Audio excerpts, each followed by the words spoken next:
thing is frozen, so beware.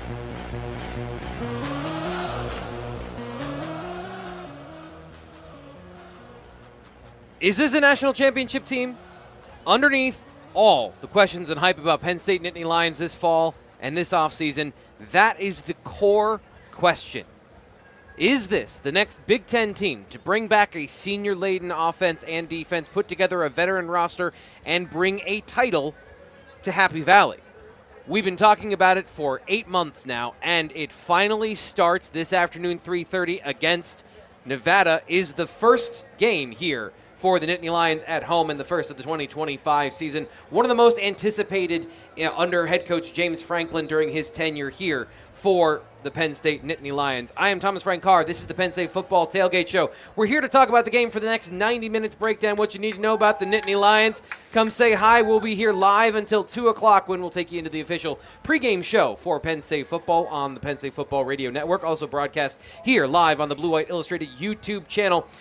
We want to thank, just quickly before we get started, Landon Tengwall for his contributions last year, but I'm very excited for our new co-host here on the show, and that is Kyle Leff of Seven Mountains Media. Seven Mountains Media Sports Director. Congratulations, my guy. Thank you, sir. Thank you. Thank you. Well-deserved promotion and well-deserved promotion here to the show. So he and I are going to take you through the next 90 minutes and the next Penn State football season to tell you what's coming up before each game. So, Kyle, I think the first thing that we need to know today for this particular game, I'm calling this memory-making weather because it's perfect. This is some beautiful weather. The game day forecast here is brought to you by W.R. Hickey Beer Distributor. The weather right now is like high 60s, low 70s. We're sitting right at 68, 69 degrees. Make all the jokes you want to.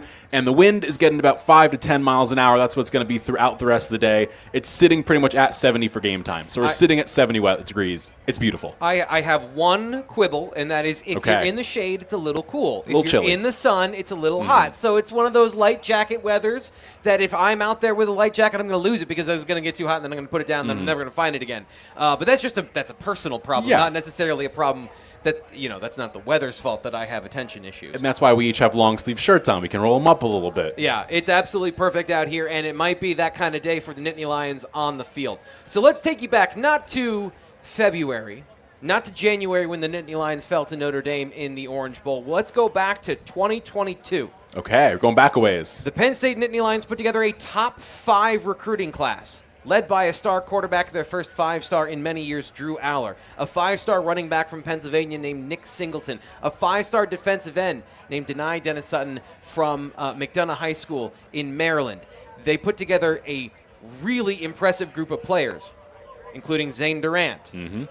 Those players are now seniors. The Nittany Lions have gone through the last 4 years developing this team and this core, and what happened at the end of last year pushed a lot of those players back into the program instead of going to the NFL draft. Then the next year, yes, one that I think is a highly underrated class is the class of 2023. Who was in that class, T. Frank? So let's go through some of those names. Tony Rojas, Anthony Donko, King Mack, Elliot Washington, Zion Tracy, Ty Blanding, all stepping into major roles this year as juniors or as redshirt sophomores on this team. That is the core of the identity of this class and this team in 2025. This is the best chance the Nittany Lions have had in a long time with that sort of top-heavy talent on the roster, putting together 2 very strong years back-to-back to put together maybe a historic run. They are loaded in all capacities, and that's what they had recruit-wise, T. Frank, but they also have added people. They added a lot of people throughout the offseason. Of course, you've mentioned all the guys they've got in, the Katron Allens of the world, Zane Durant, you mentioned. His parents walked by, they waved at us, they pointed at their jersey, they had Durant 20 on the back there. You were mid-monologue. But they were here, they were hanging out. Everyone's here, T. Frank. And there are some newcomers to Happy Valley, of course, all the freshmen who come on in this year. But along with them, a lot of transfers, a lot of new faces, of course. You have the new coordinator who also came in this year. Jim Knowles now leading the defense, and all the players across the board. We've got at receiver, you've got Kyron Hudson, Trevor Pena, Devontae Ross. I mean, go down the list. That's just the receivers. Who else has come in, T. Frank? Who else we got here in Happy Valley? There's a lot of guys. Amari Campbell, linebacker, in now from UNC, came up, said Bill Belichick, who came up here to Happy Valley instead. So the team identified their needs in the offseason and were aggressive to go and fill those needs on a team that was pretty good to begin with. Have we talked about the offensive line? I don't think we've discussed the offensive line yet. Well, let's talk about the offensive line. 4 or 5 starters, 5 players that played major roles last year are returning. When you're trying to build a team, you start in the trenches if you want to have consistent football. If you want to have flashy football, you want to win games 56-54 and maybe then lose one 48-37, you can build from the outside in. But if you want to, in every single game, have a chance to win, you need to have strong offensive and defensive line. And they bring back, the other day I said this on the Blue White Illustrated message board, I think they have four NFL players and 3 potential starters in the NFL on this offensive line. Just 4? Well, yeah. And then there's one that's a backup who I think is also going to be an NFL starter someday. So that's just the guys that are going to play this year and play major roles. I think that's incredible to have that much talent and depth. There are guys that we could talk about today that we probably won't even get to, like a freshman like Owen Alicini, who's been really impressive this offseason. 6'8", 298 pounds, looks like a full-fledged offensive lineman as a true freshman. I don't think he's going to see the field all that much this year because they have so much talent and depth on that offensive But he line. is from my hometown, so that means he's going to be great and incredible. He is from Chester, Connecticut. Oh, no way. That's fun. You used to play hockey. Did you play hockey? I did not play hockey, but I Is do hockey have... big in Connecticut? Hockey is huge in Connecticut, and I it's did not huge know in that. Cheshire. And so I have friends who played with him, and they wanted to send him their congratulations for being at Penn State and being here in Happy Valley. You know, it's funny. I just picked that out of the hat, of one of the offensive linemen to talk about. I had no idea. We didn't rehearse that. I had no idea that was coming up here, that you had that connection.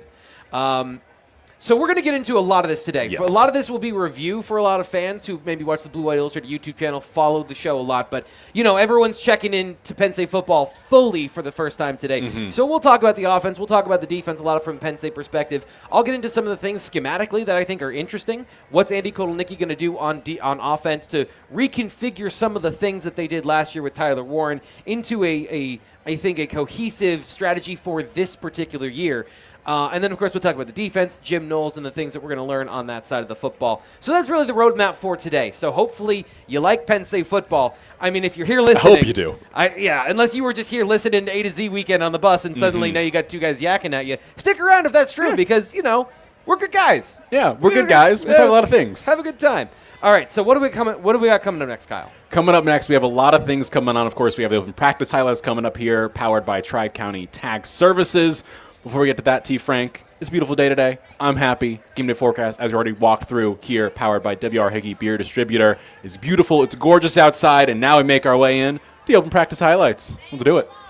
It's that time of year again. The pads are popping and the leaves are falling in Happy Valley.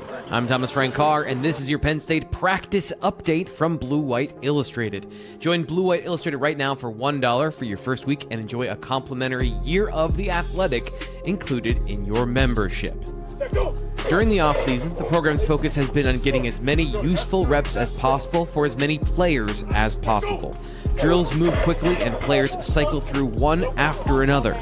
There's minimal downtime and plenty of action. This week, the tone shifted. Coaches coach specific players in specific drills with earnest attention to detail. While it may have looked like there was more standing around, the starters were receiving extra coaching from the coaches, sharpening their performance to a razor's edge. That also provided a chance for us to see where players were and who was getting the focus from the coaching staff. Unsurprisingly, Ethan Grunkmeyer worked with the backup quarterbacks, running with the second-team players on Wednesday afternoon, as he has for the past 2 weeks. The top duo of Katron Allen and Nick Singleton were present and accounted for, and interestingly, Quentin Martin was the player wearing his number 25 as usual. While Cam Wallace wasn't at practice, head coach James Franklin says the running back 3 position is still wide open heading into today's game. Over the last several weeks of camp, Blue White Illustrated has confirmed that the top group of receivers has stayed largely the same during practice. Head coach James Franklin even confirmed that on Monday during his opening press conference. But if you've missed all that, here was the top 6 from the last several weeks and the 2 deep heading into today's game against Nevada. Trevor Pena, Kyron Hudson, Devontae Ross, Liam Clifford, Kobe Howard, and Tyseer Denmark have been the top 6 for the last several weeks of camp. Part of that group was walk-on receiver Aaron Enterline. He emerged late in camp as a temporary participant in the top group and stuck around this week to make it 7 in that top group of receivers. He'll be a player to watch early in the season as to what level of participation he has in the non-conference. The rest of the 2 deep was established throughout practice, and if you want more of that, check out BlueWhiteIllustrated.com, including the tight ends and a full 2 deep of the offensive line. For now, that'll do it for your Penn State practice observations. I'm Thomas Frank Carr. More of the Blaze Alexander Family Dealerships Tailgate Show coming up next. Including the tight ends and a full 2 deep of the offensive line. For now, that'll do it for your Penn State practice observations. I'm Thomas Frank Carr. More of the Blaze Alexander. Have you heard of Wave Fruit Farm? It's this great farm market bakery and cafe. You can shop with them either at their farm in Port Matilda or downtown State College. No way. Yes, Wave Fruit Farm. They have all sorts of seasonal fruits and veggies. Way cool. No, Wave Fruit Farm. But anyway, you should visit their bakery and cafe. They serve amazing food all day. Way. Fruit Farm. But Nate, what are 2 things that you're looking for from Penn State football this week that you want to say, okay, despite it being a lopsided affair, these are great signs for Penn State football, or maybe vice versa? I'm just going to change it to one thing. I'm breaking the rules. But no, just taking care of business and establishing a huge lead and then getting the subs in. I cannot stress it enough that I think so much of Penn State's potential this season rests on having that happen early in the season, right? Just working those angles, getting steady development. They don't have to start the season at West Virginia this year, right? They don't have to start the season at Auburn. So you get these 3 games. They don't leave State College until October. like this is the window. And so I will repeat myself next week and the week after as well, though I do think Villanova is, I'm not going to say it, like more of a challenge, but it's fine. Cliffhanger. Anyway. Yeah, for 2 weeks. Yep. Fitz. Yeah, I don't think there's many fans that like this schedule, but if you're going to schedule like this, use it as such. And I think that that's what Nate's trying to say here is that you've got the opportunity, you're 45-point favorite for a reason, and you try and get the most out of that and try and get your execution down, because we talk so much about receiver highlight tapes, guys running fly patterns and beating high school defensive backs. And you can't take much from that. But when you see guys that can execute what they're supposed to execute, run routes the way that they're supposed to run routes, it gives you a better idea of what that team can actually be. So I'm not thinking that Penn State needs to send the ball over top just to get points or whatever it's going to be, or to, it would be wonderful to see Nick Singleton do an 80-yard run, but at the same time, you want to see the execution that gets you there, because that is what it's going to get this machine in line for September 27th. I will close out with, I want to talk about all the things I've seen in training camp, spring practice that, are scheme specific. Things that we haven't talked about because those are the house rules, and try to respect the house rules that Andy Kolnicki's been cooking up this offseason. I want to be able to talk about some of those things and some of the changes in the Penn State offense. And really, that's the thing I'm looking for. What are the changes in the Penn State offense, and what are the new personality traits in this team? Because I do believe, and James Franklin even said yesterday, they're not a team that...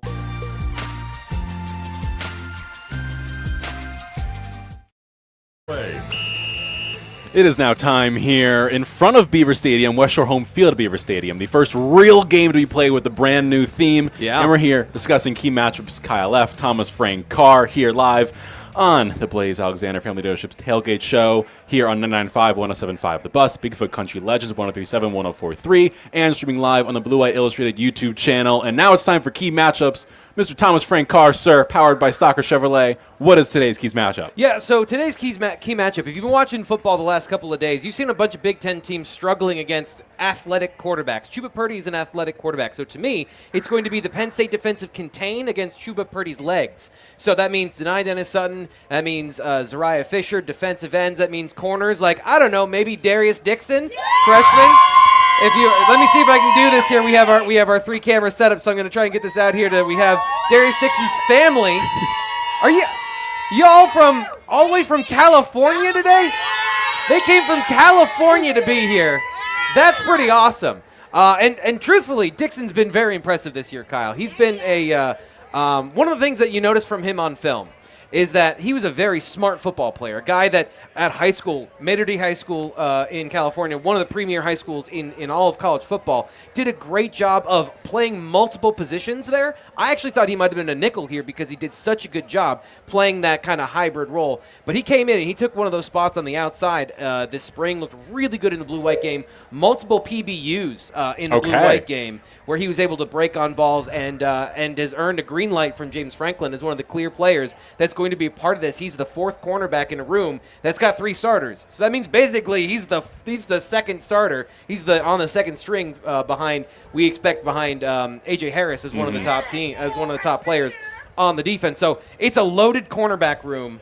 And I think you're going to get to see him today, and you're going to get to see a lot of the young players that are going to play this afternoon against Nevada. That you are. The 2 green lights, Darius Dixon and Chaz Coleman on the defensive end as well. Yeah. He got green lit. The 2 big guys coming up here. And this defense also is loaded. I mean, we've been talking about it. Yeah. We've got a loaded defense. Of course, no Abdul Carter. He's in the NFL wearing number 51 for the Giants now. But tonight, Ennis Sutton sitting in there off the edge. Zane Durant, again, his parents passed by a little while ago, so he's up the middle. You got Alonzo Ford. I've always been good with moms. Yes. I've always been great with mothers. Like I'm not surprised that everyone's mom is walking by the show and loves the show here. It's a really interesting day today for the defense because we're going to learn a lot about Jim Knowles. See you, everybody. Thank you so much for stopping by. We're going to learn a lot about Jim Knowles and his defense and how he's going to play a game like this against an offense that really likes to run the football. Mm-hmm. And that's really when we talk about this key matchup, getting back to our key matchup here. The reason is I don't know anything about their passing game. Okay. So last year, Chuba Purdy gets hurt, and their backup quarterback was more of an athlete playing quarterback than a quarterback. He was. So their ability to throw the football with as many transfers as they've had, I think over 50 transfers have come into this. 54 to be exact. 54. So half of their team is different than last year. If you can count, run-ons and the total 105 or whatever we are now in modern college football. Basically, half of their roster, 2/3 of their roster of their scholarship players have turned over in the last year. So it's hard to know a lot about what they want to do this year. It could have completely changed. But one thing I don't think they're going to be able to do because of somebody like Darius Dixon or really that starting unit and this coverage unit under Jim Knowles is be able to throw the football effectively. That's one of the harder things to do in college football is to throw the football effectively. So I think that's a real key for this group and how they do that, who those players are. How they're able to stop that. I also think that, we mentioned the edge contain. You got some freak athletes at linebacker. I think Tony Rojas is going to be a big part of this today as well. Tony Rojas, Amari Campbell, Dom DeLuca, 3 of them are all starting level linebackers here in the Big Ten at the highest level. Amari came in from UNC. He's going to be, I believe, the Mike for this team. And then the Will is going to then be Tony Rojas and then Dom DeLuca as well, a stud athlete. Like all 3 of these guys, Jim Knowles has a lot of pieces to play with. And for those who are uninitiated with him, what do we see a lot? Of course, we've seen him come in with Ohio State in the past, but for the uninitiated like myself, for those listening on the radio who are like me and have not seen a lot of Jim Knowles, what can we kind of expect him to do with that linebacker group especially, and how important will they be for this game? It's going to be a lot about flow. So it's not necessarily like the last couple of years where Manny Diaz's defense was maniacal in the way that it gapped out the front. So that means like every single player in the front has a gap. Now they're going to ask those linebackers to read and flow. He talked about it this offseason. Like skating to where the puck is going, not where the puck is. Where the puck is. He wants his linebackers to be Wayne Gretzky. He wants them to know where the ball's going, and where the ball's going is where he dictates that it's going. Yes. By the way he calls the play. So there's a little bit of that, like, he's a quiet guy. We haven't heard a lot about him. There's a lot of confidence in Jim Knowles. Yeah. There is a lot of confidence in that guy that he's going to design a play for the linebacker to make a tackle. It's not necessarily going to be a TFL, but it's going to be a stop for the defense. And part of that is just this design of the defense of the front 7 to control. It's so much more about control and flow than it is about that really aggressive downhill blitzing attacking style mentality. And the great thing about Jim Knowles from a defensive perspective and a bad thing about the Jim Knowles from the offense, the opposing offense, you don't know what they're going to do. They do so many things. So the last couple of defenses we've seen, like to blitz, like to play man coverage. They had a personality and a style. His style is everything. he's right down the middle. It's almost like he has a spreadsheet where he's like, okay, we're going to blitz 30% of the time, or we're going to call this coverage this percent of the time. It all feels calculated. It is. And I think from a defensive coordinator perspective, that level of control, I'm excited to see that on display this afternoon, see how the first iteration of how that looks on the field today. And then when we get to the down front, you mentioned the front seven, so you have the 3 linebackers you already mentioned, and on that front 4, you've got Dennis Sutton, Zane Durant, Alonzo Ford, Xavier Gillum, kind of in that second defensive tackle spot, and then off the edge there, you've got Zariah Fisher as well. 2 of those guys are coming back from injuries. And, of course, we lost Abdul Carter this past offseason to the draft, rightfully so. Right. So who can we expect along with that unit there, those 4 or 5 guys, to step up, to play a little bit? Names we're expecting to see this offseason. We already mentioned Chaz Coleman, the freshman who got green lit. Who else can we expect to see getting in the trenches for us on defense? So I think the defensive tackles have been the conversation this offseason of who are you expecting to take a step forward into that role left by Devon J. Thomas, some of the other guys that moved on this past offseason. And the big one that I'm interested to see how he's going to play is Alonzo Ford, one of the players who was a part of that rotation last year, but that was lost in the Minnesota game due to a lower body injury. Where is he health-wise? We've heard that guys are pushing for that starting role. We've heard that there have been some of the guys I'm going to get to next have been pushing for that starting role. I also think part of that is just health of Alonzo Ford coming back from an injury. For a big guy to have a lower body injury, those are one of those.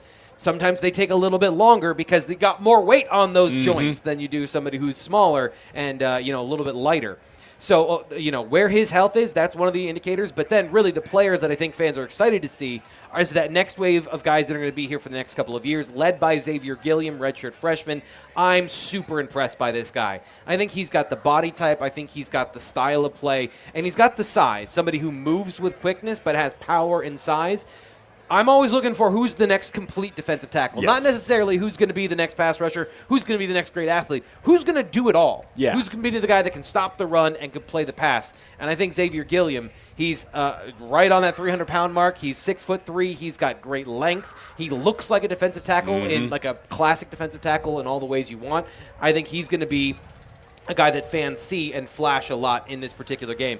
And then Ty Blanding, Owen Wafel, those are the next couple of guys on the roster on the depth chart that you think are going to contribute in this game. So there's a top 5, and then after that, some of those young guys are going to be trying to push for playing time as the season goes on. But those top 5 defensive tackles, I think, are really important. On the edge, we got a whole nother conversation about some young guys. And the Chaz Coleman train, I think it's already off the tracks. The hype train is rolling. Yeah, it's a maglev train that somebody pulled the brakes off. It's going about 500 miles an hour. So you've got Dennis Sutton, Zariah Fisher, Chaz Coleman, Jalen Harvey, Malachi Williams, Iman Kanjo. You've got a lot of guys on this defense off the edge that are going to be making impacts. And we've got Dennis Sutton. He's back for this year. He's coming back for a revenge tour. One more year for him.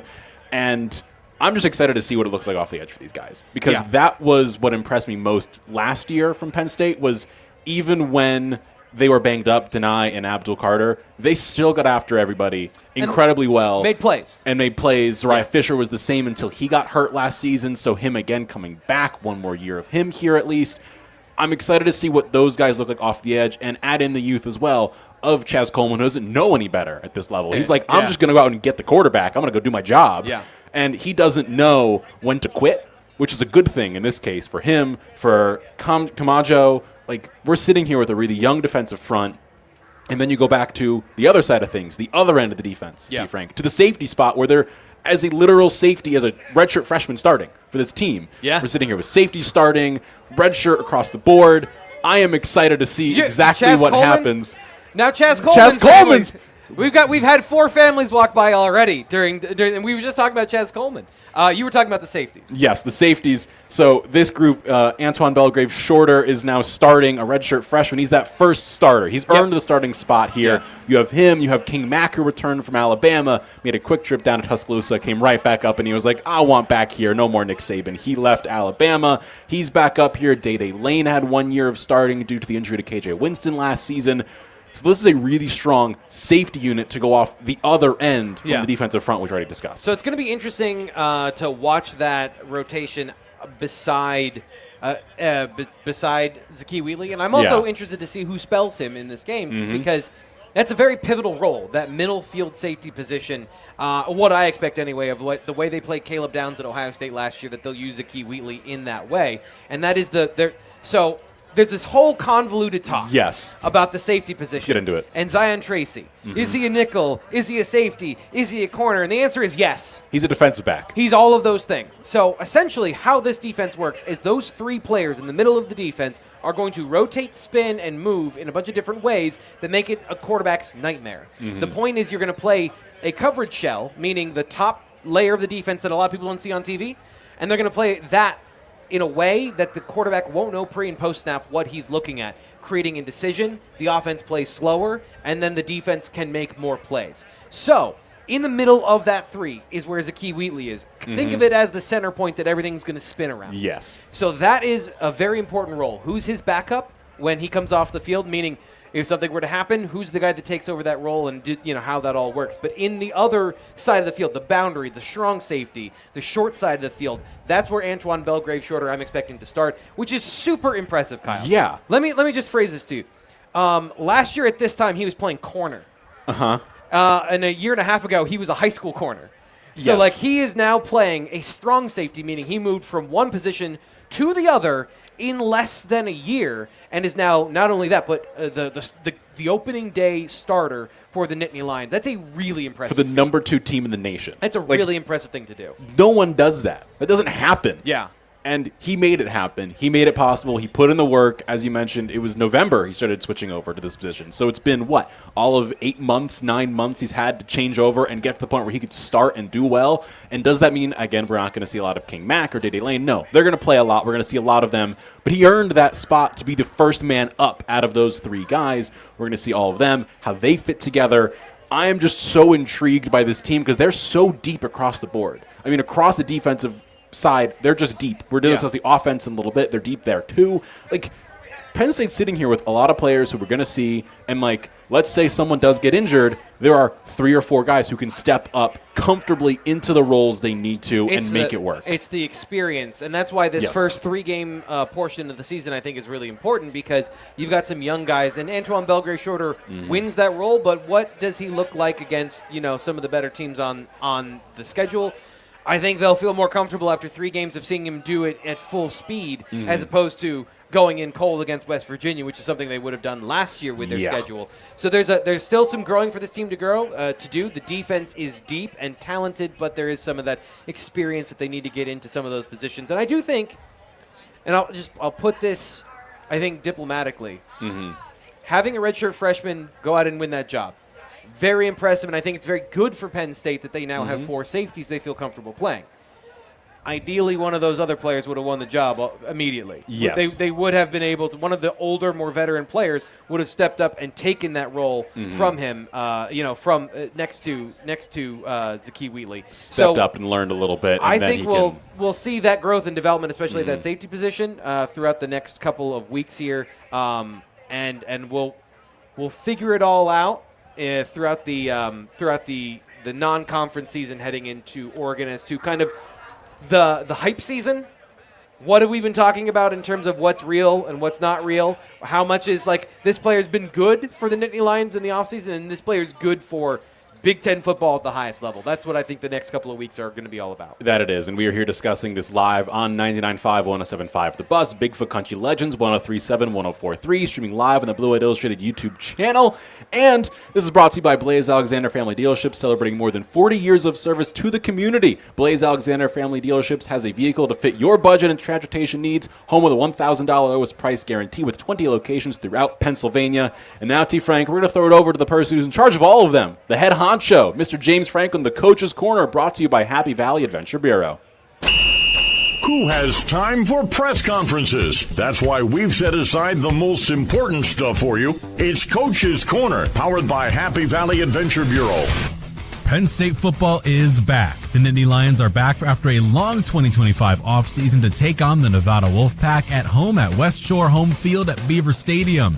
The biggest challenge? Beaver Stadium itself. Renovations are underway as we speak to transform the home of the Nittany Lions, and head coach James Franklin is pumped for everyone to see where the stadium renovations are heading. Obviously, it's pretty cool, all the work that's gone on to get West Shore home field at Beaver Stadium ready to welcome the fans back. I think, from inside the stadium looking up, it looks and feels a lot better probably than what I anticipated, considering we're in the middle of a stadium project. So I think that's a real positive. It's been impressive what they've been able to do. So excited about the environment that we'll have in the stadium. Changes don't exist just to Beaver Stadium, but to the personnel within.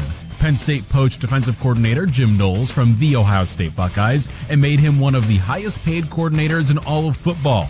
Expectations are high for Knowles, but it helps to have a returning and incoming linebacker tandem to lead your defense. It'll be Jim talking to the green dot, and that will be, a combination of who's on the field, but that'll be Campbell and DeLuca, most likely, those two guys, because one of those two guys will be on the field. The biggest Penn State shift from 2024 to 2025's teams is at the wide receiver position. Penn State added USC's Kyron Hudson, Syracuse's Trevor Pena, and Troy's Devonta Ross. Franklin is high on the revamped receiver room and the six-man deep rotation ahead. So combination of Hudson and Howard. Howard's another guy that we look at, that we think is going to play. Haven't truly green-lighted him yet because we want more out of him on special teams.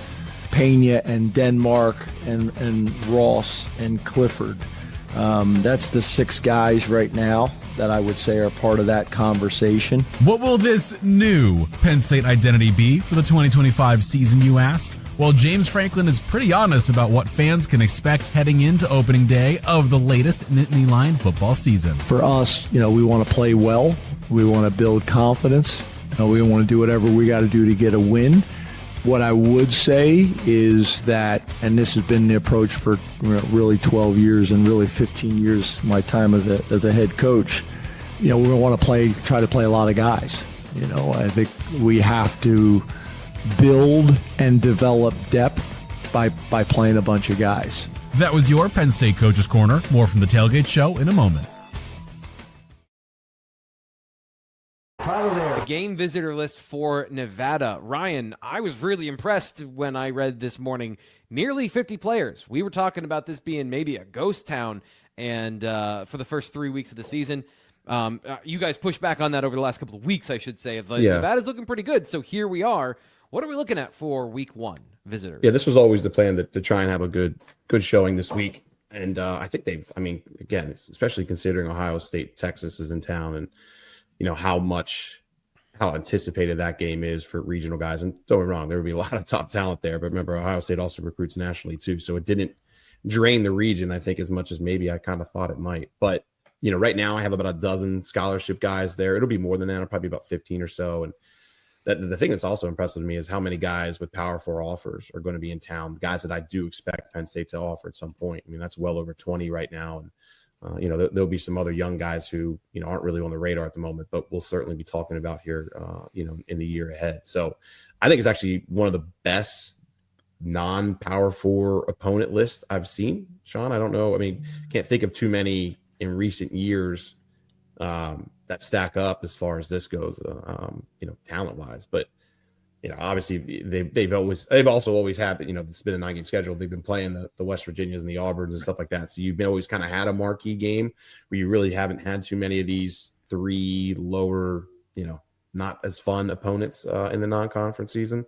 So from that perspective, it does kind of make sense that this would be one of the better ones for a group of 5 team. But, to kind of start off, I mean, to me, Isaiah Rodgers obviously is a top guy that I think everybody's really excited to talk about. I think one of the more exciting running backs that we got to see at camp this year. What's curious to me though with Isaiah is, when they offered Isaiah is also when Keemon Spell started asking questions about 2 running backs and different things like that. So I'm curious to see kind of how Penn State handles that, because obviously keeping Keemon Spell is priority number one right now for this team. But to me, he looks like a really good back, top 100 player, 8th ranked running back in the country right now by Rivals.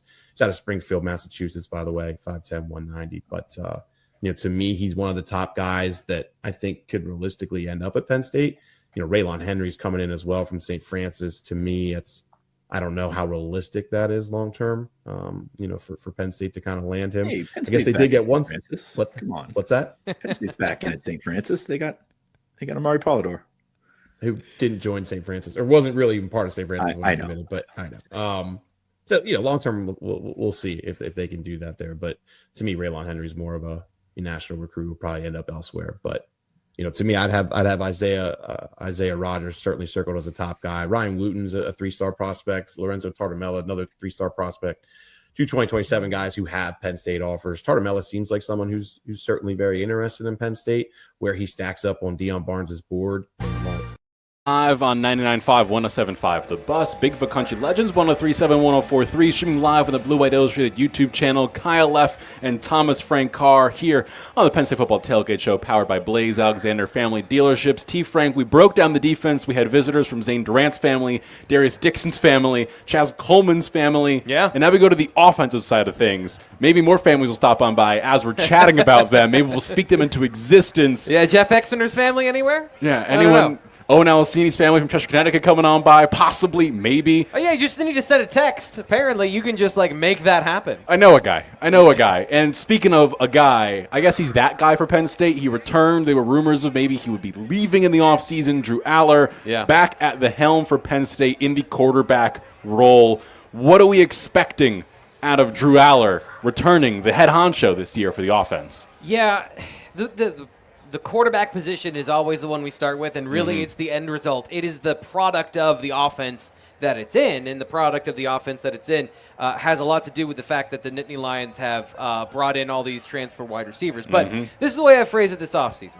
And I'm not trying to soften or dodge that particular question, because I think it's vitally important. My view this year of Drew Aller is we've talked about him as a young player that's developed. Was a young quarterback, didn't really start getting quarterback coaching until his sophomore, junior year of high school. This is the year to put it all together. We've seen him get better every single year. We've seen him improve. He's got the offense around him. Does he have a game-breaking wide receiver number one? No. But I think that he's shown enough in each year that he's been on the football field of his development that this is the year he can put it all together. And the offense isn't going to be Drew Aller the star of the show. It's going to be Drew Aller operating a really good offense. And so there's not going to he is a part of this whole, but I think he has to be, for Penn State to go where they want to, the most important part of this whole. So let's shift to the pieces around him. You mentioned all of them, and he helps complete the circle that is 100% of that pie. Yeah. The first piece of that pie we got to discuss, the two guys chasing records this season, both running backs, Katron Allen, Nick Singleton, both going for that Penn State rushing record, both about 1,000-ish yards away. Yeah. They're both back, and that running room is also deep with Quentin Martin, Corey Smith. There are a lot of dudes running the ball for Penn State this year. Yeah, and it's going to be interesting to see how those guys develop in their senior year. We talk a lot about and this has been a major discussion of the offseason, is they didn't come back just to come back. They came back to get better. Part of the reason that Katron Allen and Nick Singleton came back is they did not get the draft report that they wanted to about where they might go in the 2025 NFL draft. So they came back for their senior season. So there has to be development improvement. And I think for Singleton, it's football IQ and understanding the front. Stan Drayton has talked about that a lot this year, of having both of those guys really understanding what is happening from a football level and not just reacting with instincts and their natural abilities as football players. Katron Allen's been very good at that. Yes. Of just reacting instinctively and finding the hole and intuitively knowing these things. Now it's about anticipating and then exploding through whatever hole they find based on knowing where that's going to develop, not just going out and finding it. And so I think it's pretty obvious Nick Singleton ripping off more touchdown runs. That's a pretty big one. How long will it take for a 50-yard Nick Singleton run, T. Frank? I think we get it today. I think we get it today. Here's the thing. I was watching a couple of the games this weekend, and the Nebraska game, I think, is a great example of this, where Cincinnati was running what's called quarters coverage. And that is when you have 4 deep safeties, and it's not just safeties, 4 deep coverage defenders, and they mirror the offensive receivers. Okay. If you're in a 3-receiver set, and you have 3 receivers to one side, you have 2 of your safeties going this way, towards that group. So what Nebraska did is they kept lining up in these really wide formations and then running the other way. So you're running away from the safeties. That's kind of what Nevada did on film last year. Is they ran a lot of this quarters coverage. Now, they may not do that today. They may just drop a safety in the box and play traditional run defense with a safety in the box. That's where I think James Franklin and his coaching staff are, they're not game planning the same way for this game because they don't necessarily know what Nevada is going to do. But their base offense should be able to handle it. Yes. But if you get into those situations where that's coming, and I'm sure they have those plays in there, and that's just Andy Kolnicki's bag anyway, is to do weird formations. Dude's got it. That should lead to Nick Singleton and Katron Allen having big running lanes schematically, and they did last year. And now it's about taking that advantage and hitting home runs. Nick Singleton breaking tackles in the open field, getting himself into a position where he's got a better chance to break a tackle. And then Katron Allen, he's had a full, healthy offseason. It's about him being bigger, faster, and stronger and seeing where that leads him in terms of does he now have that breakaway speed to be a guy that can challenge and rival, maybe not Nick Singleton, but other really good Big Ten backs as far as being a home run threat. And we are discussing the running back skill position, but there's another skill position that helps the running back spot because if the receivers are playing well, then the running backs get a little more room, a little more wiggle room there. And there are 3 new starters at receiver, all came in this offseason, starting with the USC guy, Kyron Hudson, came on in. Yep. He's, I believe, been called Steady Eddie by James Franklin, which is a pretty good nickname to have. Yeah, that's one of James Franklin's favorite nicknames. Drew Aller also gets Steady Eddie. Yeah. So there's a lot of Eddies. There's so many Edwards and so much stability. No Ed and Eddies, just Eddies.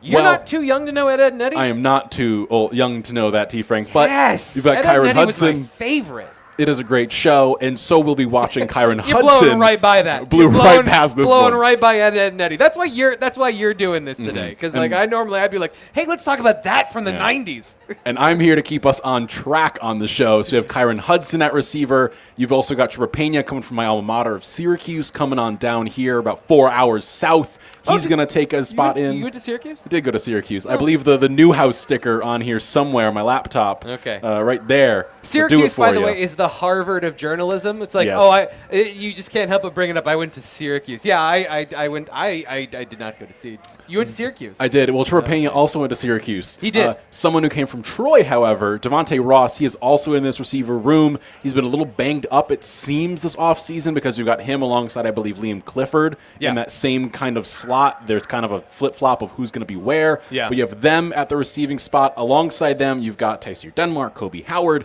So we're 6 deep at receiver. Penn State is now going into the season, which in recent years we have not been able to say about the Nittany Lions. And now James Franklin and Drew Aller have some weapons at their disposal. Yeah, we'll see how deep that 6 is. And I think that's what we're going to find out in the next 3 games. So this is the point of what we said about Drew Aller and his ability to be a full-fledged quarterback this year, because those 3 guys are good at football.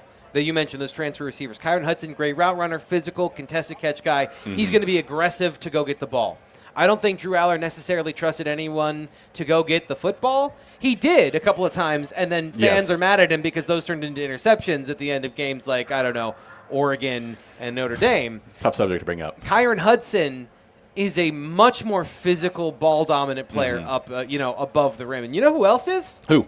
Your boy Trevor Pena. He is as good as it gets at route running that you've ever seen. He is an incredible route runner, shifty, good hands. I mean, he returned punts for Syracuse and kicks for a living. That's what he did for his first 2 seasons. But for a dude who's at roughly my height, he fights for the ball in the air really well. For a guy who is undersized, you watch the film of him at Syracuse, and when he got those 50-50 balls, the way he addressed the ball in the air, going back to the football, a super underrated skill for a receiver is to know the ball is short, turn around, and jump into the defensive back, because not only are you getting the opportunity for a pass interference call, that's your best opportunity to catch that jump ball. And he is a guy that did really well at that. So not only just the shiftiness underneath, there is an ability to take him and stretch the field a little bit down the field. Now, the thing for him that I've been tracking, and one of the main things I want to see today, which is going to set my expectations for him this year, Chuck Losey, Penn State strength coach, James Franklin talked about how he's gotten faster, more explosive. That was the one area where I thought, this is a really good football player, okay athlete. Yeah. If he's now a good athlete and he can stretch the field and he would get open deep and then the DB would catch up to him. If he gets that, if he now stays open deep and gets that ability out of the slot, this is a very dangerous offense. And he has also played with a really good quarterback. He had Kyle McCord last year, who had the NCAA single season leader for passing yards, and Pena ended up at 900 or so, 940. So he's already had a good quarterback. He knows how to play with someone who is at Aller's level. So he's coming in here with the skill set, the talent, as you said, the strength and shiftiness and speed and ability. And then you've got Devontae Ross, who, I mean, speaking of speed, woof. Yeah, he's the deep receiver of the group. You know, we've gone through all of these players and their skill sets. They need some vertical stretch in this group because Traber Pena, as much as I said, has some of that deep threat ability, or may have some of that deep threat ability. They don't necessarily have a guy that has the speed and the production on the roster. Devontae Ross is a good receiver, probably not as fast as the guys they had last year, but is a better route runner, better at getting open, better at making yards instead of just making speed, if that makes sense. Just do it instead of doing things, he's running routes. Exactly. Yeah. Penn State could scheme open those receivers last year, but if you didn't get them open, they didn't get open. He's going to get open more, and I think what he's going to be able to do is that 15 to 20-yard zone buster where he's going to find the soft spots in the zone, sit down, and get an explosive play that way. But down the depth chart, I think there's still room, talking about that, to find a vertical stretch receiver, somebody who runs fast in a straight line and can get behind a defense and cause some of that vertical ability to strike fear in the defense. Because as you mentioned, this offense is going to run through the offensive line. It's going to run through the front. And the more stress you put on a team laterally and vertically, threatening every part of the field, which Aller can do with his arm, the more yards Nick Singleton and Katron Allen are going to have at their disposal, because you cannot do what I said earlier, which is what Nevada might want to do, which is play with a safety in the box. The minute you threaten that, you're going to have a lot of yards. You're going to have a lot of yards. And someone Penn State lost this past offseason to the draft, Tyler Warren. They, of course, have new tight ends in this room-ish. They've all been here before. Khalil Dinkins. You've got Luke Reynolds, Andrew Rapplier. Those are the three big guys at the tight end spot we're going to see coming up for Penn State. And they're going to kind of bridge the gap because they're all really good at what they do. I mean, Reynolds comes in, I believe, as a former 5-star. Dinkins has been in this offense. He always seems to score touchdowns. He just kind of always is there in the end zone waiting for something. So you've got them, and then you get to this offensive line, which is just like, I believe Franklin said we have 7 starters, and I was like counting in my head. It was a left tackle, it was the left guard, a center, right guard, and a right tackle. You can't start 7 unless you go big. They can try real hard. They can try real hard. Yeah, they're gonna play 6 offensive linemen a lot this year. They did that last year, and I think that they have a better setup this year to do it. So, yeah, let's go through those guys. As you mentioned, that offensive line, I said to the start of the show that this is, if you want to be consistent, the fact that they come back with a starting quarterback and an offensive line together means that they can go through a play, make checks, make changes, and get into the best play possible through efficient communication. That's why you want veterans on the field, guys who've played before, and they see something the defense is doing and go, okay, I remember I've seen that before, and now I know what I need to do, and everyone's on the same page very quickly. Then you get from out of a bad play into a good play, and you have fewer dead plays. Yes. That's just from the non-talent side of football. Now, from the talent side of football, last year starting right tackle Anthony Donko, he was a guy who, when he was healthy, they were running behind him. They averaged 8 yards a carry behind right tackle. 8 yards seems like a pretty good number to you, Frank. 8 yards. That's wild. That's a pass play. Now he's at first down. Now he's at right guard. And why is he at right guard? Well, because they wanted to get Nolan Rucci on the field, a guy who played very well in the playoffs and also another really good run blocker. So that right side of the offensive line has a chance to do some intimidating things in the ground. Then you go to center. Nick Dawkins, he's lost some weight. He's more agile. They're going to want to run a wide zone this year. They're going to really, I think, get into that wide zone where you see guys running right and left really hard. They're not going to be doing as much down the middle, down the center. Still going to be part of the offense, but I think there's going to be a lot more aggressiveness laterally to then open up some seams in the defense. That's also going to help the passing game. The whole point of Andy Kotelnicki's offense, we talk about distortion and stressing the defense. If you make the front, if you make them run right or left, they have 2 responsibilities on every play. Linebacker is the hardest position to play in football, in modern football, because you've got to be, you have to defend the run, and there's also a space behind you that you have to defend, your zone. And so if you have an offense that is very good at running the football and is very good on the ground, and you have to chase it laterally, now right behind your back ear hole comes a pass from Drew Aller. Mm-hmm. That's modern football, and that's the biggest problem that a lot of linebackers face. I think that there's going to be an opportunity for the Nittany Lions to get a lot of easy yards this year, and that's going to be, how they go about doing that, what they try to do with the augmentations in the run-pass game, that blurring of the lines. I think that's going to be a big part of what the offensive line is able to do without even really, not even talking about the passing game. That's how they can affect the passing game through the run game. And then you get to the left side of that line, which is, again, returning Vega Ioane. Yep. I mean, first-round talent, incredible stud. I can't wait to see him again line up at receiver one more time at some point. And I believe Penn State is playing UCLA again this season. I apologize to whatever man on UCLA has to face him a second time at left guard. Then coming off the left at the tackle spot, Drew Shelton. Again, just like those five alone are incredible. And then you go behind them where you've got J. Shanahan, Cooper Cousins. Yep. That's 7. 7 starters who can play pretty much across the board. Some of them are versatile. Cooper Cousins played multiple spots throughout the season at different points when he was needed. You're going to see that more this year, too. Oh, yeah. Yeah. So, let's just – I mentioned this earlier.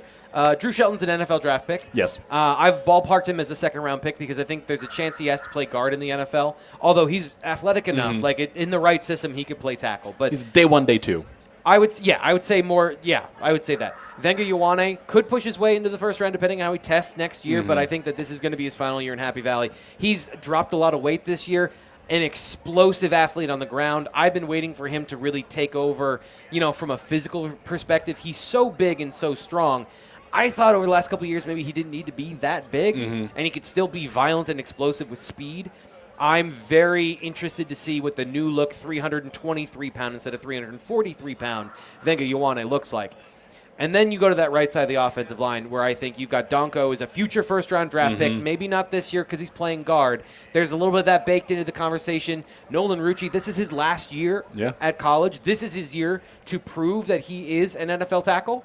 But 6'8", former 5-star athletic offensive lineman, I think that he has the opportunity to prove that he can be a draft pick. I don't know if he's going to be a high draft pick just because of his story and his timeline, but the road to the first round for him starts this year. It does. So all of that together, you've got, I think, those 4 guys can play in the NFL. And then you go to Cooper Cousins, who's going to be the future center of the Nittany Lions. You're going to see him, I think, today giving some veteran rest-dated Nick Dawkins at center. So he's going to play both guard and center. TJ Shanahan we saw playing at left guard earlier in practice as they went into their 2 deep. So I think that kind of explains the Vega of it all. Yes, and how they're going to fill in the depth chart now that they're into the 2 deep.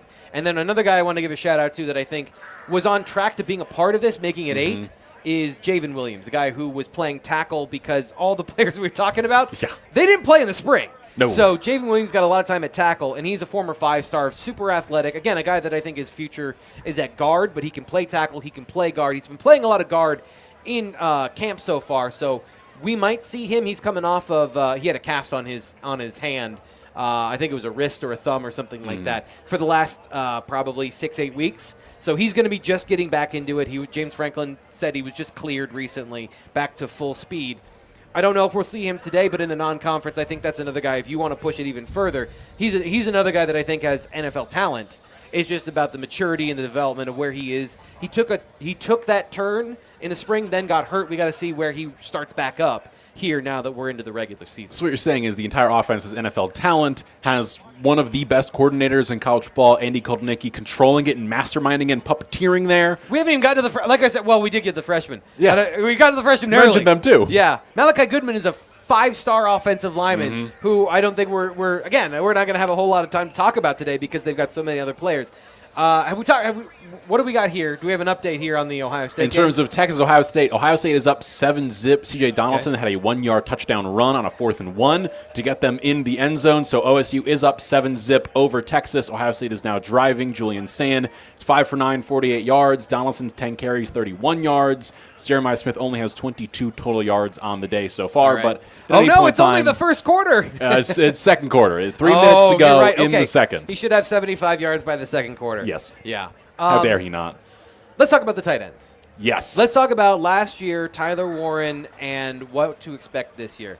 So the first thing is, James Franklin has kind of said this, and the thing is, he's not going to throw some players under the bus, although there has been a lot of subtext this offseason about the receivers from last year. So I've made the argument. I asked him about this, I think, in spring football.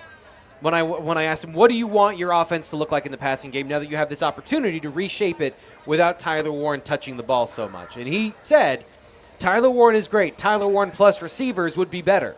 He's not wrong. 130 targets or whatever it was, I don't think that was necessarily the plan in August of last year. No. It became the necessity. So where are those extra targets going? I don't think the misconception is Andy Kotelnicki wants to feed tight ends. He wants to give his best players the football. If you look at his time at Buffalo, they had 3 receivers that caught 50 passes each, and they were all right around 750, 800 yards. They averaged 17.5 yards a catch. What he wants is explosive plays. He wants to get the ball down the field to explosive playmakers. So, Khalil Dinkins runs a 4.5. Yeah. On Bruce Feldman's freak list. As he should be. He was the blocking tight end last year. They have so many freaks in this room. Everyone, I think, is aware of Luke Reynolds, what he's able to do last year. We saw that a lot. Andrew Rappelier coming back this year as well. They go 3 deep of starters at tight end. A guy who was going to be the 3rd tight end last year behind Tyler Warren. He's now coming back off an injury. He was a little rusty in camp. He's not quite the dynamic athlete, but he is a nasty dude in the run game. So you're sitting here with three tight ends. We're sitting here with 3 new receivers. What you're saying is we're going Moneyball style here. We're going to spread this out through the aggregate. Get those 130 passes to other guys. Spread it out a little bit. Okay, so this is what I've been saying all offseason. You nailed it. So if you don't have a star receiver, you don't have a star tight end, I don't want to see them throwing the ball to the running back 75 times in a season. No. So if you don't have a star pass catcher, who's the star? Yes. The quarterback is the star. So Drew Aller, I think, distributing the football to all of those players is going to be the guy. At the end of the game, maybe he has 275 yards, maybe he has 300 yards, 3 touchdowns. But this should be a year where his completion percentage, he doesn't miss the easy throws, and things are easier for him this year because guys are open. And when he wants to, he can go up and throw to a guy in a contested catch situation because Luke Reynolds is good at that. Khalil Dinkins said that that's where he needs to get better. But you got Kyron Hudson that's good at that. And, again, giving a shout-out to your guy Trevor Pena that's good at that. So you've got options at receiver and at tight end. Don't expect there to be – there's going to be 2 tight ends on the field. They want to run the football out of those situations. You're going to throw to those tight ends. But it is not going to be the tight end show for the Nittany Lions this year. Early in the offseason, that's something that I think Andy Kotelnicki made it very clear. He said we have parity, elite parity on this offense. Which is a good thing to have parity, to give Kotelnicki the tools he needs to have this offense cook in the way they are. And we'll see what they look like today and going forward. We should hopefully see a lot more bodies, a lot more players across the board, guys who can make catches, as James kind of hinted at throughout the offseason. And now we make our way into the season, which there are other sports, by the way, T. Frank, that are in season right now. Yeah. A lot of sports are going right now. It's very exciting for the soccer team. They've got a new stadium, a new facility being built. Yeah. Greenberg, the new sports complex is built, so everyone's got training tables and all these different things. We'll get to other facilities being built in a little bit as well. But now we're going to throw it on over to This Week in Penn State Sports, brought to you by Miller's Hoagies here on 99.5, 107.5 The Bus, Bigfoot Country Legends, 103.7, 104.3, and streaming live all the time on the Blue White Illustrated YouTube channel. It's more than just football at Penn State. Here's This Week in Penn State Sports, brought to you by Miller's Hoagies. Penn State football may be back playing in Beaver Stadium, but other teams around Happy Valley are already in mid-season form. Second-ranked Penn State women's volleyball has been cooking in the month of August. The number 2 Nittany Lions have roared to victories over number 12 Creighton and number 14 Kansas.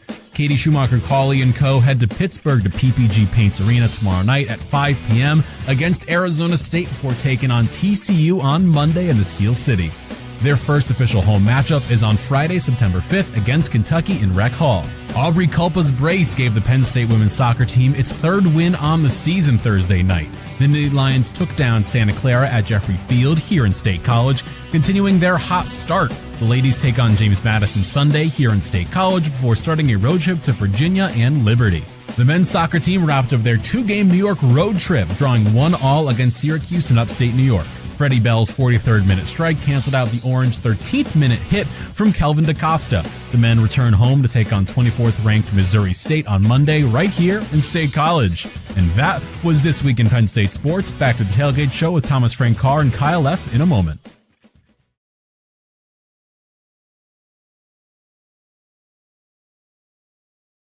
Have you heard of Wave Fruit Farm? It's this great farm market bakery and cafe. You can shop with them either at their farm in Port Matilda or downtown State College. No way. Yes, Wave Fruit Farm. They have all sorts of seasonal fruits and veggies. Way cool. No, Wave Fruit Farm. But anyway, you should visit their bakery and cafe. They serve amazing food all day. Way. Fruit Farm! Okay, so let's get to our predictions. Ryan, you lead us off. What is your prediction for this game? 56-10. Here's my bet. Over 56.5. I think that's a little safer than the spread. I think Penn State can keep 2 touchdowns in the quarterback, especially because when they do rotate, I mean, there's a lot of proven kids who are hungry to take advantage of these 3 games, right? So I like Penn State being able to get into the 50s. To me, it's just whether the second string linebackers, string, third string defensive backs, can they keep Nevada from scoring late? Like, that's what it comes down to, which is why I kind of like the over a little bit more than playing a 43.5. Well, that number keeps coming down, just like the over under. The over under started at 60.5, and now it's at 56.5, which to me, that's a 4-point gap there is, I think, worth playing the other side now, considering how far it's dropped. But I think Penn State should be able to get to 56. Nevada will probably get some points. That'd be my play. Yep. Lines provided by BetMGM, by the way. So, Fitz, what are your predictions for this weekend? I've got Penn State 55, Nevada 7. I looked at what Nevada's coach said about their team, and he said they've been very physical. I think that's very good for Penn State, just in terms of like somebody else hitting you from a different angle is going to benefit you, but also the gap there. Nevada was losing a lot after last season. So I just, in the portal world, maybe they can gel by Mountain West Conference season, but this is a really tall ask of them to come in here and to do much of anything. Chuba Purdy, though, the quarterback, he's been at Florida State, he's been at Nebraska, got some talent there, got some athleticism, and a guy that can, when things break down, can maybe make some plays. I think Penn State will be fine against him, but it's just it's a different style of quarterback that will give teams trouble down the line. I don't know what's going to happen this weekend. T-Fred, can I add one thing real quick? Sure, go for it. One thing I didn't mention too is Nevada's 3 best games last year were Minnesota, Oregon State, and SMU. Like, as far as the way they played, they came in 5 points of SMU, and they upset Oregon State. Obviously, Penn State's a better team than all 3 of them. We know that. My point with that is I do think they have a good coaching staff. Like, they clearly go for these big games. Again, which is kind of why I feel like, maybe Penn State will play their starters a little bit more. I could see maybe that first quarter being a little bit more competitive than fans will want. But I just wanted to point that out that, they did get up for those games. But again, half the roster is gone.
10. So that was the latest takedown there. Nebraska won 2017 on the Thursday. Travis Kelce of it all. You have Wisconsin taking down Ohio 17-0, Miami, Ohio, and then Illinois took down Western Illinois 52-3. Michigan State 23-6 over Western Michigan, and that brings us around the Big Ten. The big game going on right now is about to hit halftime. Ohio State has the ball back at the 3 after a Texas punt. So 35 seconds to go, 97 yards to go for them to score literally anything, T. Frank. So yeah, Big Ten. It's Big Tenning right now. Yeah. I mean, Purdue's actually putting points up, which is surprising. Yeah, and so I watched those games on Thursday. There were a lot of Big Ten games before today. There were a lot. There were 4 on Thursday, 2 on Friday, and then all these games today. There's a lot of teams in the Big Ten. Yeah, that's the thing right now. We're into the era where before it was like, the smaller conferences can take Fridays and Saturdays, or Thursdays and Fridays. Now it's like, well, this is the conference, so all the games are in this conference. That they are. Yeah, it was interesting. So I was watching a couple of the opponents for Penn State later in the year. I don't know what to take away. I didn't get through all of the Michigan State game. I actually fell asleep because that game was so interesting to that game. But it looks like they got some receiving weapons on the offense for Michigan State. Nebraska, I thought that Dylan Raiola looked better. I thought he looked like a better quarterback this year. He did. More contained, a little more calm in the pocket, made good decisions. Yeah. That defense doesn't look good, though. No. That defense didn't look good. And they didn't face a great offense in Cincinnati, so that doesn't help it. So we didn't really get a good show because they did win 20-17. But again, 20-17, it's not great. Yeah. No, the offensive performance for the output was not good. They kept getting stopped on fourth down, going for it. They kept going for it on fourth down in a bunch of different situations, and there was one moment where I was like, okay, I'm kind of done with this game. Yeah. 2-minute warning of the first half. They go to commercial break. It's 4th and 12. Mm-hmm. We come back from commercial break. So there's been a 3-minute pause in action. Hot minute. And then Matt Rule sends his team out to go and try and fake going for it on 4th and 13. What could possibly go wrong, T. Frank? They were under center. On 4th and 13. I was like, okay, this isn't serious. Nobody's serious about this. I actually stopped the game, went to bed, and then picked it up after work the next day. I'm like, I don't need to watch any more of this game. That tells me what. So, for Penn State fans to say James Franklin is bad at coaching and game day coaching, I think a lot of coaches don't there's a lot of that out there. And I think we focus a lot on what Penn State does. Watching that was like, ooh, that didn't look good. Speaking of didn't look good, Rutgers' defense normally looks good. And these are teams Penn State's going to see later in the season. Rutgers' defense normally looks good. They did not look good against Ohio. I know it's a good offense. Yeah. It's a good MAC offense. But we have to have a conversation about, a good MAC offense that comes into this stadium, puts up 17 points. They don't go down to the wire and almost win, scoring 30. There's been one time. App State did that once. That's it. That's about it. So Big Ten is doing Big Ten things right now. Other games going on around the nation that are big teams.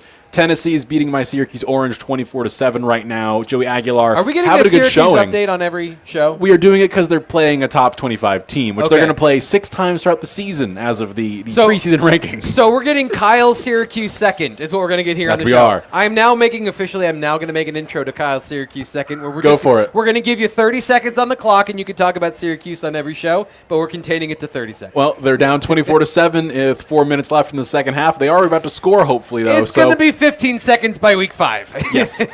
So that kind of brings us around the Big Ten, around the nation. No other ranked teams are playing as we speak. The rest are playing either at 3:30 or later on in the day. Of course, the big matchup coming on later tonight, LSU-Clemson is the big game. Yep. But there's a game happening here today, T. Frank, and we're looking at it right now. We can see it from where we are sitting. Are the temporary bleachers up in West Shore Homefield Beaver Stadium? That's a mouthful of a name to say. It's Beaver Stadium. Yeah. That's a lot of new seats, a lot of new things going on, and I'm intrigued by how it will affect the sound of the game and also the wind. I know Steve Jones discusses this all the time, is wind is a thing.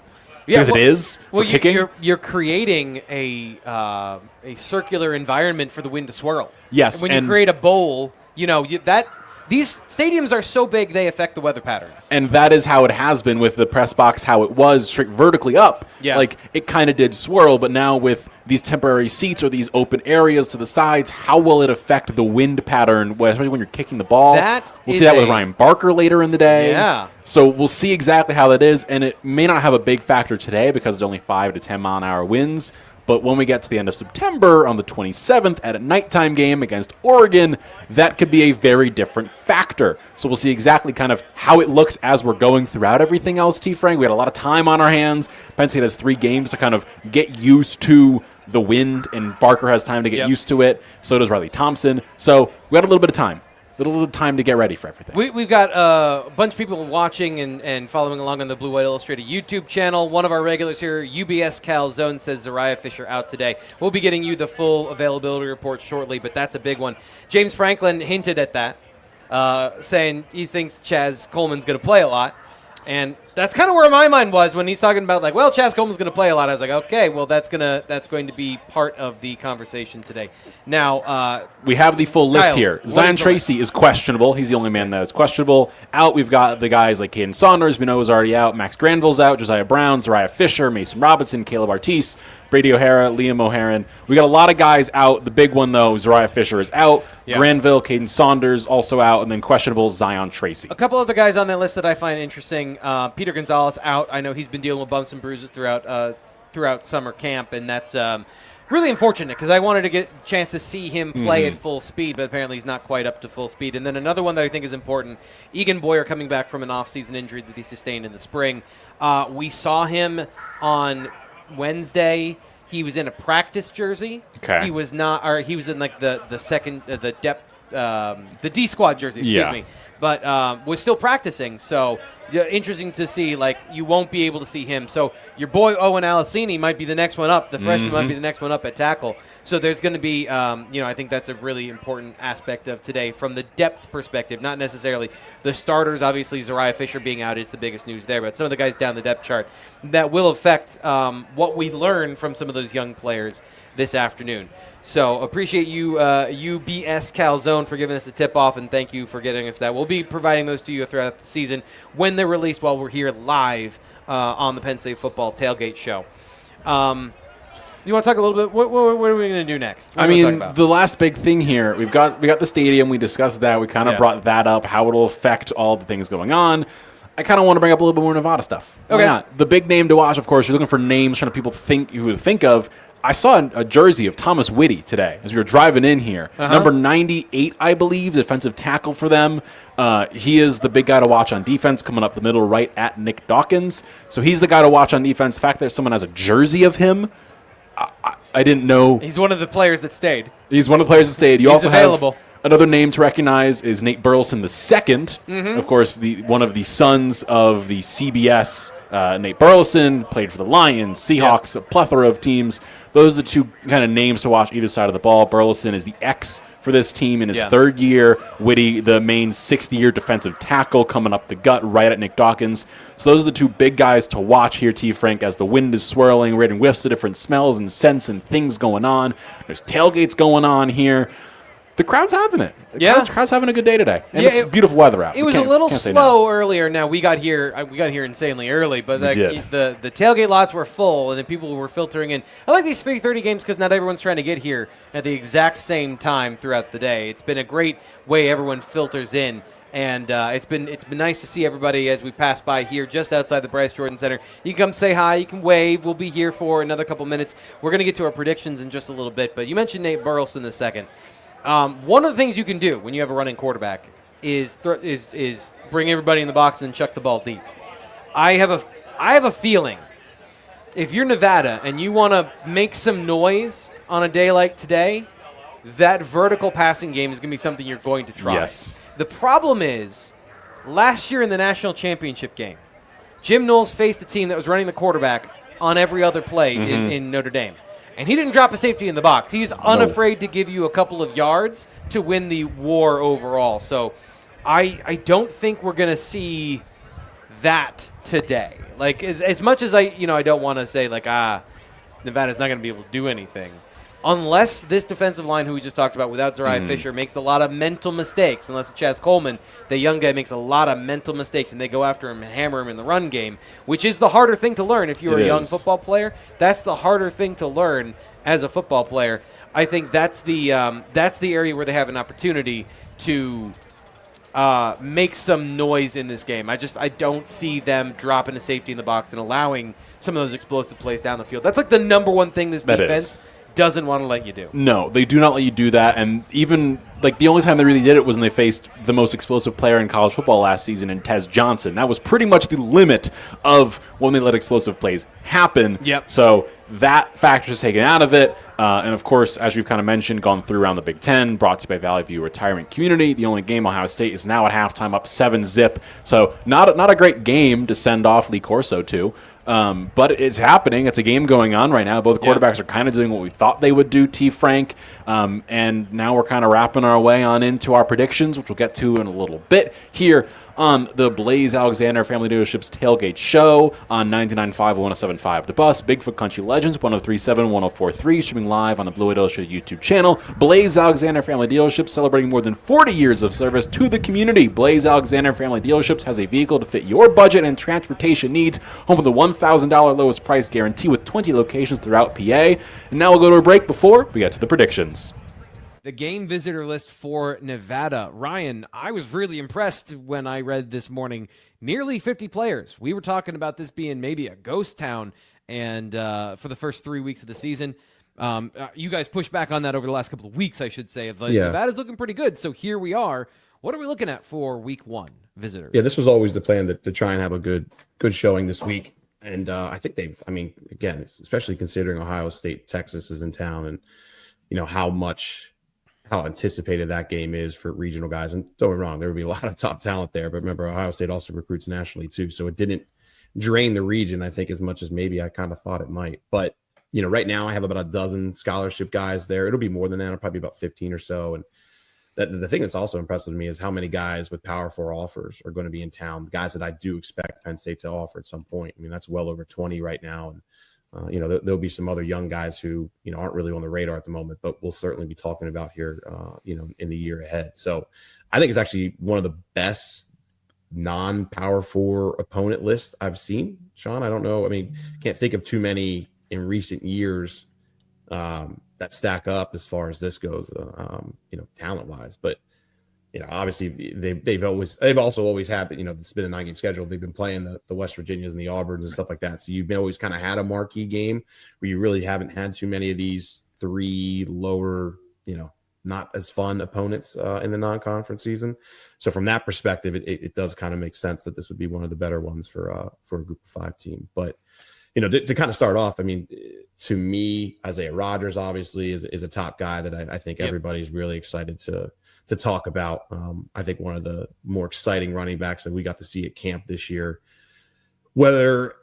What's curious to me though with Isaiah is, when they offered Isaiah is also when Keemon Spell started asking questions about 2 running backs and different things like that. So I'm curious to see kind of how Penn State handles that, because obviously keeping Keemon Spell is priority number 1 right now for this team. But to me, he looks like a really good back, top 100 player, 8th ranked running back in the country right now by Rivals. He's out of Springfield, Massachusetts, by the way, 5'10", 190. But, to me, he's one of the top guys that I think could realistically end up at Penn State. Raylon Henry's coming in as well from St. Francis. To me, I don't know how realistic that is long term, for Penn State to kind of land him. Hey, I guess they did get one. Come on. What's that? Penn State's back in at St. Francis. They got Amari Polidor, who didn't join St. Francis or wasn't really even part of St. Francis. I know. Committed, but I know. So, long term, we'll see if they can do that there. But to me, Raylon Henry's more of a national recruit who will probably end up elsewhere. But to me, I'd have Isaiah Rodgers certainly circled as a top guy. Ryan Wooten's a 3-star prospect. Lorenzo Tartamella, another 3-star prospect. 2 2027 guys who have Penn State offers. Tartamella seems like someone who's certainly very interested in Penn State. Where he stacks up on Deion Barnes' board long term, let's see. Landscape Center. Kyle F. Thomas Frank Carr live here on 99.5, 107.5. The Bus, Bigfoot Country Legends, 103.7, 104.3, streaming live on the Blue White Illustrated YouTube channel. It's time to predict the final score, T. Frank here. Yep. Predictions brought to you by Messer Forest Products Landscape Center. So Penn State is favored by 40 some odd points in this matchup, about a 50 to 60 point kind of look and spread here. What are you thinking, prediction-wise, as we head into this one?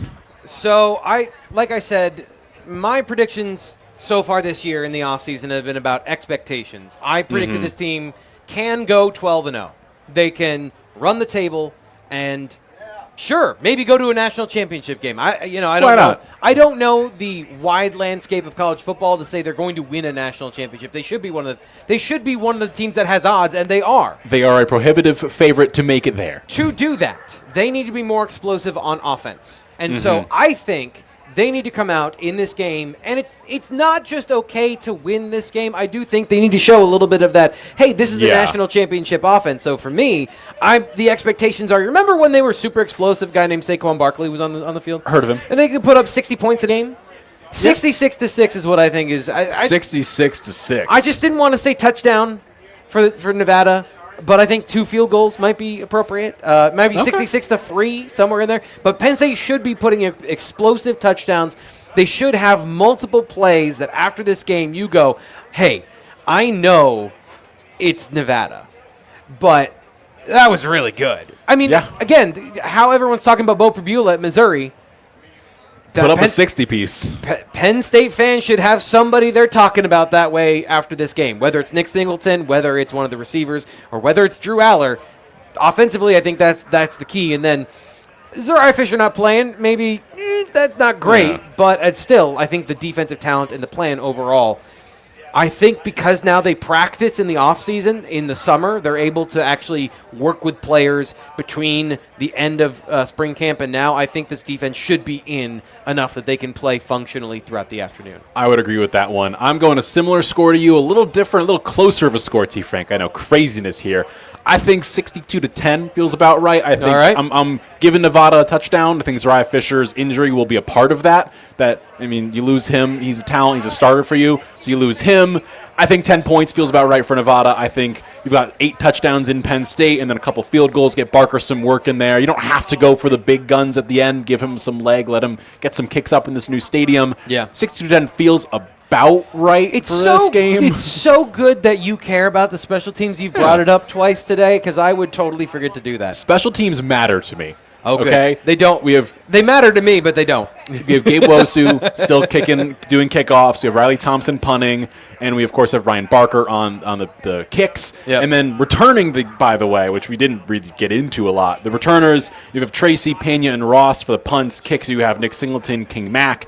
Pena is a punt returner, may I say. I know he's behind Zion Tracy, who we've seen return a few for some good yardage. He's questionable today, though, so I don't think he's going to be taking that role. They'll probably keep it a little bit off his plate. Trevor Pena, really good returner. I saw multiple kick and punt return touchdowns when I was up in the Dome. Yeah. And he has that in his locker at any point in time. And if he's faster and stronger this season, do the strength training with Chuck Losey, I would like his odds a lot more to do that. I would like to see somebody other than Nick Singleton return because I think that there's just that. I'm a little concerned. Always a little half step of like, I don't want you to get hurt. and I know like Saquon Barkley returned kicks, so it's fine. But it's just one of those things where I'd also like to see King Mack get the opportunity to do something a little more on the team. And I think keeping him involved in the game plan on special teams is also an important thing to do. So having him involved on special teams would be a good plan. It would be. And they're gonna have two kick returners back there, right? So you don't have just one returner, so you have both those guys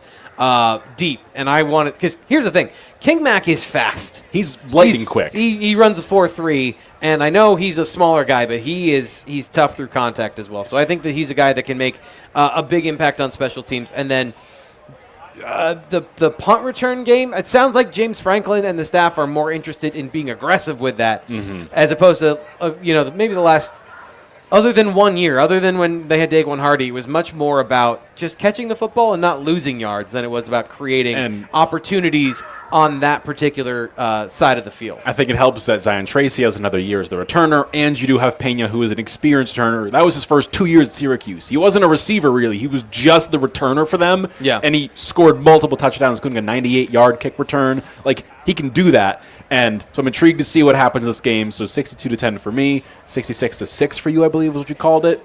So big scores, high scores. What are the listeners saying? Any thoughts coming up from the viewers? What are they feeling here? The first thing is, I think everyone's wondering, wait, did you go to Syracuse? I did, and they're now only down 24-14. Tennessee is about to score, though, with 55 seconds to go in the second quarter.